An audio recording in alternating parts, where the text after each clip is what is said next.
이 세상에 묻혀 사는 생활은 어려운 일이요. 마음 맞지 않는 사람들과 함께 살아야 하는 것은 더욱 어려운 일이다. 탄생과 죽음의 여행길에서 지친 나그네가 되는 것은 괴로운 일이니 그대여 무지에 지친 나그네가 되지 말라. 그리고 어느 한 곳에 얽매이지도 말고 동서남북으로 그냥 자유롭게 살아라. 그것이 사랑이든 의무든 여하튼 어떤 명분으로라도 얽매인다는 것은 괴로운 일이다. 저 불멸을 향해 가는 자여, 그 어디에도 얽매이지 말라. 또한 어떤 명분으로라도 다른 사람을 얽어매지 말라. 그것은 집착이다.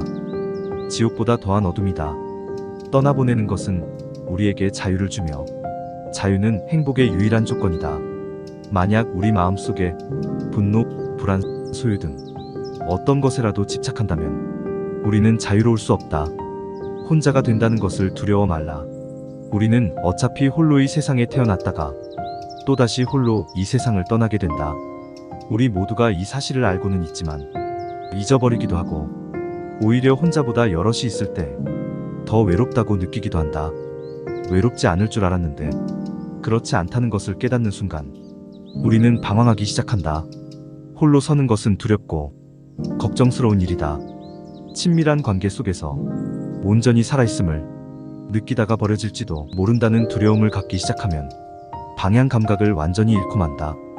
다행히 삶의 끝을 향해 갈수록 정서적인 의존은 대개 줄어든다. 사람은 나이가 들수록 인간관계에 관심을 덜 보이고 혼자 있는 것에 더 만족하며 내면의 관심사에 몰두하는 경향이 있기 때문이다. 중년이나 그 이후의 나이에 이런 변화가 찾아온다는 것은 어쩌면 죽음으로 인해 사람들과 어쩔 수 없이 해야 하는 이별을 덜 고통스럽게 하려는 자연의 자비로운 섭리이리라. 그러나 그렇다고 해도 여전히 홀로 있는 시간은 누군가에게는 고독함이자 또 다른 누군가에게는 지독한 외로움의 시간일 것이다. 신학자 폴테리는 외로움이란 혼자 있는 고통을 표현하기 위한 말이고 고독이란 혼자 있는 즐거움을 표현하기 위한 말이라고 했다. 한 번쯤 멈춰 스스로에게 물어봤으면 한다. 당신에게 홀로 있음은 혼자 있는 고통입니까? 혼자 있는 즐거움입니까? 나 이외의 것 지구의 부가 나를 지켜주고 다른 존재를 의존해야만 내가 편안해진다면 이것은 외로움이다. 외로움은 굉장히 약해진 상태다. 그러나 고독은 기대는 것이 아니라 내가 나로 존재하는 것이다. 자기가 자기로 되어 있다면 인간은 개방적이 된다. 궁금증과 호기심을 기반으로 하기 때문에 개방적이고 고독하면 예민함을 유지하고 깨어 있을 수 있다. 고독하다는 것은 고립된 것이 아니냐고 생각할 수도 있다. 고독과 고립은 둘 다 혼자 있는 상태를 의미하지만 그 차이는 크다. 고독은 마음이 안정되어 있으며 주변과의 관계가 형성되어 있어도 자신만의 시간을 즐길 수 있는 상태이다. 반면 고립은 마음이 외롭고 고단하며 사회적인 관계가 부족한 상태를 말한다. 고독은 마음이 안정되어 있으며 스스로를 위한 시간을 즐길 수 있는 상태이다. 자신만의 공간이 있기 때문에 마음의 여유를 가질 수 있고 자신의 마음을 돌아보며 자신의 내면을 발견하고 발전시킬 수 있다. 그러나 고립은 불안정하고 부정적인 마음 상태를 유발한다. 사회적인 관계가 부족하거나 사람들과 소통이 되지 않을 때 느끼는 마음 상태로 이때는 자신의 생각이나 감정을 다른 사람과 공유할 수 없어 더욱 외로움을 느끼게 된다. 나이 들수록 그리고 홀로 있을수록 우리는 고독함을 통해 마음의 안정을 찾고 자신의 삶을 돌아보고 명확한 삶의 목표와 의미를 찾을 필요가 있다. 이를 통해 자신이 원하는 것이 무엇인지, 어떤 삶을 살아가고 싶은지를 깊이 생각해 봐야 한다. 내면의 성장을 추구하고 마음의 평화를 유지하려는 노력을 기울이는 것이다. 생각하는 걸 멈추고 스스로를 들여다보지 못하면 어떻게 될까? 스스로 아무것도 하지 못하고 내면에 자리 잡은 나의 두려움과 마주하지 못할 것이다. 있는 그대로의 나를 수용하지 못하게 된다. 반면 혼자만의 시간을 보내고 내면의 힘을 키운 사람은 나의 내면에서 말하는 것이 진짜 나임을 알 것이다. 그래서 혼자 있어도 고통스럽지 않고 편안하고 행복하게 즐길 수 있다. 누군가 자신을 챙겨주기를 바라는 대신 자신이 배우고 싶은 것을 배우고 새로운 것에 도전하며 삶의 활력을 찾는다. 이처럼 혼자 있는 능력 내면의 힘을 가꾸는 것은 자신의 힘을 키우고 삶의 질을 높이는 길이다. 모든 수련의 핵심은 명상, 나를 보는 것이라 했다.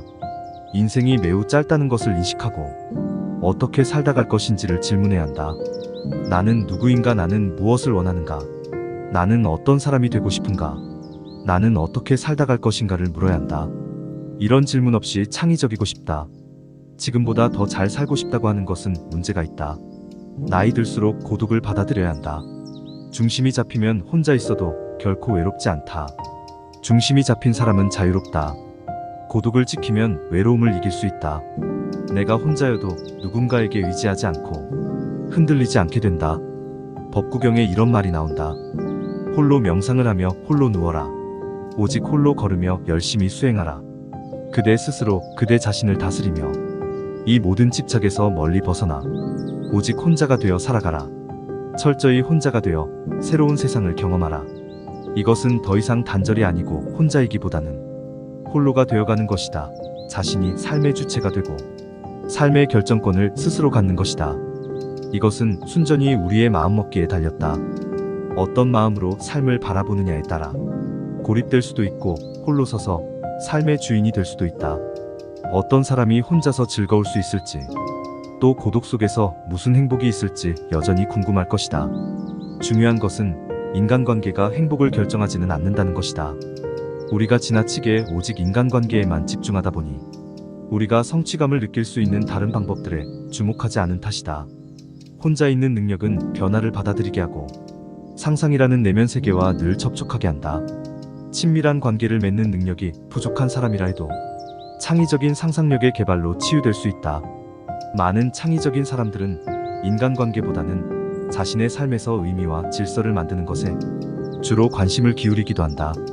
바쁘게 돌아가는 세상에서 우리 모두 좋은 본성과 너무도 오랫동안 떨어져 시들어가고 일에 지치고 쾌락의 진력이 났을 때 고독은 얼마나 반갑고 고마운가.